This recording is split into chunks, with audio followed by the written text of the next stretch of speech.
day in our life as a couple na super busy sa life. Huy! Tayo, nag-aya naman tayong lumabas para naman magkaroon ng oras sa isa't isa. Charot! Kala mo naman hindi lumalabas ako first. So ayun naman guys, papunta kami sa Bulano para mag-date. So ito, on the way na kami din. Dadaanan natin dito ang St. William Cathedral. So daan tayo dito sa left. So hulaan nyo kung saan tayo papunta. Charis!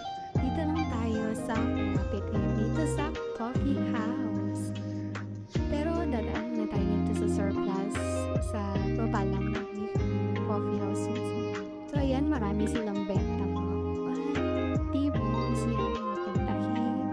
Meron din silang mga speaker, mga DVD, at mga damit, at marami pang iba. Punta na kayo dito sa may buwan ng Bagpas.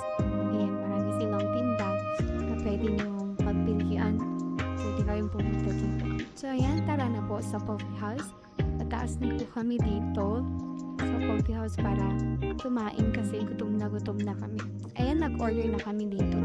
Alam nyo guys, ngayon lang ulit kami lumabas ni Babe. Kasi nga, super busy namin sa buhay. Pag-gising lang namin, magtatrabaho na, tapos matutulog ulit. Parang wala na kaming oras para sa isa't isa. Ay, ayan, Charis. Ayan.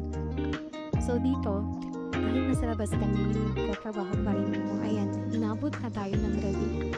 Ayan. Ang ganda-ganda dito pag gabi. Kita niya yan. May ilaw dito.